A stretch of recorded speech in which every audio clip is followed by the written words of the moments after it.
कि कोई भी जो पदार्थ है, जितने पदार्थ हैं, उस किसी भी पदार्थ का अस्तित्व मिटता नहीं है। यानी कि आप हो, आपकी शरीर है, तो क्या आपके शरीर में पंच महाभूत का अस्तित्व खत्म होता है क्या? बताइए बताइए, कितने लोग बताएंगे कि क्या आप लोगों के इस पंच महाभूत शरीर का अस्तित्व खत्म होता है?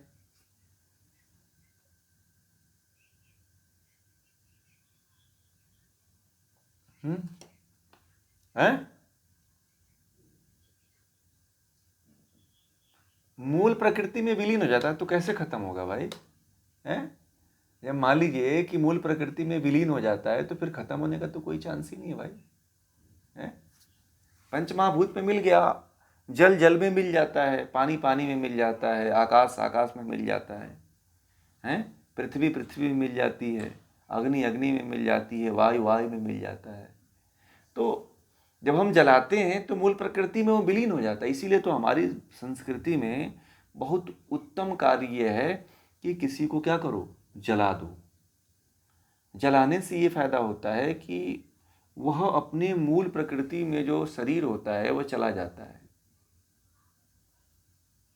कोई भी दुनिया का पदार्थ है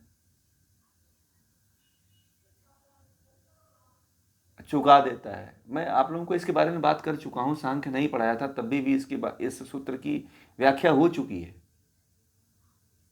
ठीक है, वीडियो भी ये अपलोड हो गई होगी, शायद सुनिएगा कभी।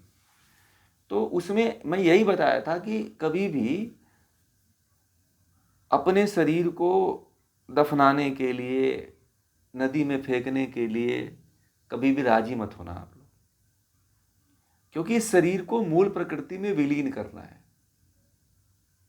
ठीक है,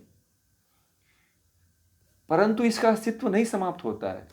ये मत समझ लेना कि आप लोग जो है इसका अस्तित्व खत्म हो गया, नहीं, इसका अस्तित्व बना रहता है परंतु सूक्ष्म रूप में रहता है। जैसे कि मिट्टी में घड़ा है, महल छिपा हुआ है, परंतु क्या आप लोग देख रहे हो? उसी मिट्टी में सारे तत्व मिल रहे हैं कि नहीं मिल रहे हैं? उसमें महल छिपा हुआ है, उसमें घर छिपा हुआ है, उसमें दुनिया का हर अमूल्य वस्तु छिपी हुई है, जब तक कि वह निर्माण नहीं होती है। ठीक है, तो किसी भी तत्व का नाश नहीं होता है। अपने मूल प्रकृति में जो तत्व लौट के चला जाता है, ठीक है, फिर वो उत्पन्न होता है। तो फिर आपके जैसे, हमारे जैसे पत्थर, ईंट, कंकड़ सब दिखने लगता है। तो इस सूत्र का अगर देखा जाए तो कुल यही तात्पर्य है कि किसी भी तत्व का नाश नहीं होता है, या मूल प्रकृति का, या अहंकार का, या तन्मात्राओं का, या पंच महाभूतों का, या पंच ज्ञानेंद्रियों का, या पंच कर्मेंद्रियों का, या मन का कभी नाश नहीं होता है। ये जब व्यक्ति का अस्तित्व खत्म होता है, जब कोई व्यक्ति मरता है, तो यह अपने मूल स्वरूप में, मूल प्रकृति की तरफ लौट जाते हैं। सब समझ में आ गई बात? ये गहराई में थोड़ा उतरिए। जब इतना कोई जान जाता है तो जीवन में, संसार में दुख होगा क्या? बताइए।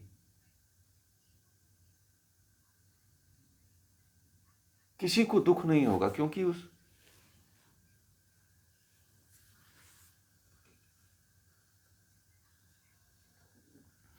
5 तत्वों में विलीन होने में उनको 200-300 साल लग जाते हैं।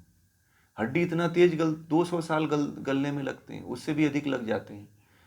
पूछिएगा जो इतिहासकार हैं, जो वो खोज करते हैं हड्डियों की, अभी भी हड्डियां मिलती हैं, गली नहीं हुई हैं, 5-5 हजार साल लग जाते हैं गलने में। तो ये अवशेष प्रकृति के कर्ज को चुकाया ही कहाँ आपने? आप तो प्रकृति जब तक चुकाते नहीं हो तब तक वो, उसका पूरा निर्णायक भूमिका में आपका जीवन खतरे में होता है। फिर आप मुक्त नहीं हो पाओगे। मुक्त होने के लिए व्यक्ति को जीवन में कर्ज मुक्त होकर मरना चाहिए। जीते जी भी, और जिंदगी रहते हुए और जिंदगी के बाद भी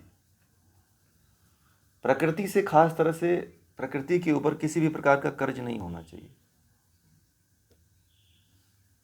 ठीक है। इसीलिए हिंदू संस्कृति सबसे उत्तम संस्कृति मानी जाती है। विदेशों में भी अब रिसर्च के द्वारा यह सिद्ध हो गया है कि जो हमारे पूर्वज ये जो जलाने की प्रथा उत्पन्न किए थे, दुनिया की सबसे सर्वश्रेष्ठ प्रथा है।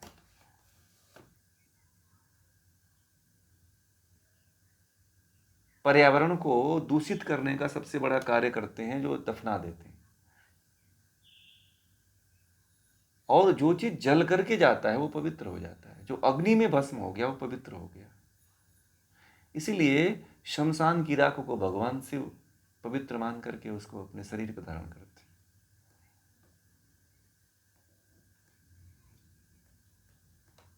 समझ में आ गई बातें?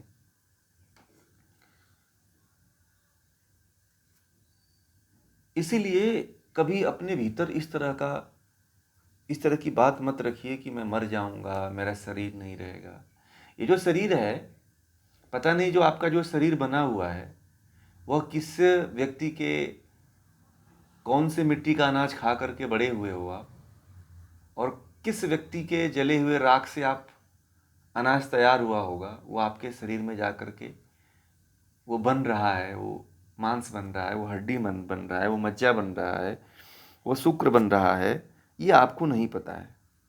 पता है आपको? बताइए। नहीं पता है ना। तो जब व्यक्ति को ये पता चल जाता है कि ये जो शरीर है हमारी, ये शरीर भी मेरी नहीं है और ये शरीर जलने के बाद भी मेरी नहीं है, इसमें से कोई भी तत्व मेरा नहीं है। कहते हैं ना कछु तेरा ना कछु मेरा। न कुछ तेरा है न कुछ मेरा है, ये तो ईश्वर ने दिया हुआ है, ये सराय है। जब तक जीना है तब तक जियो। हम मानते हैं कि मेरी शरीर है, ये मेरा फेस है, ये मेरे बाल हैं, ये मेरे पैर हैं, ये मेरे हाथ हैं।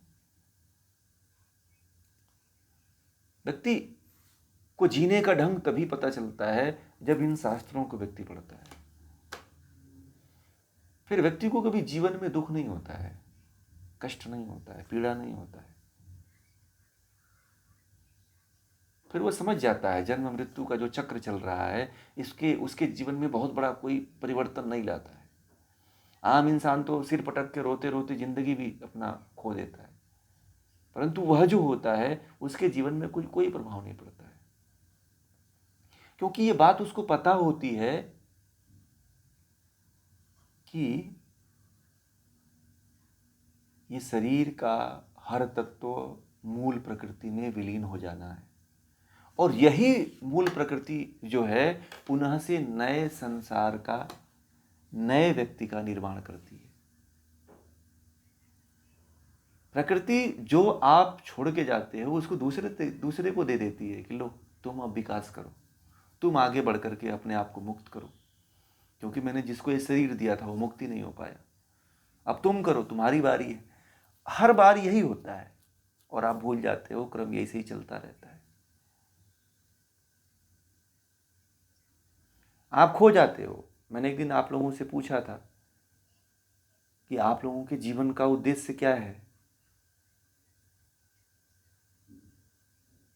तो बहुत लोग सही बताए थे, बहुत लोग नहीं बता पाए थे।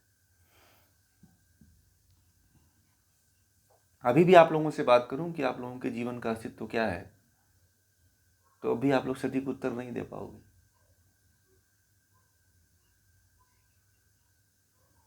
अभी जीवन का लक्ष्य आप अपने कर्तव्य के बारे में ही बताओगे, कहोगे कि मुझे ये करना है, मुझे वो करना है, इसलिए है, उसलिए है, भक्ति के लिए है, तो पूजा करने के लिए है, तो ये है तो वो है, इसी में उलझे हुए हो आप। इस संसार सागर से छूटने के बारे में कोई नहीं कहता है कि मैं इस संसार सागर से हमेशा के लिए छूटना चाहता हूँ, मुक्त होना चाहता हूँ। जो मुक्त होने की बात अपने हृदय में धारण करके रखता है वही तो प्रयास करेगा।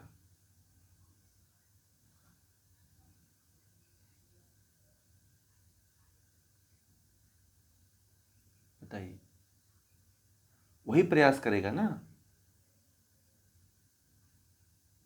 कि कोई और करेगा?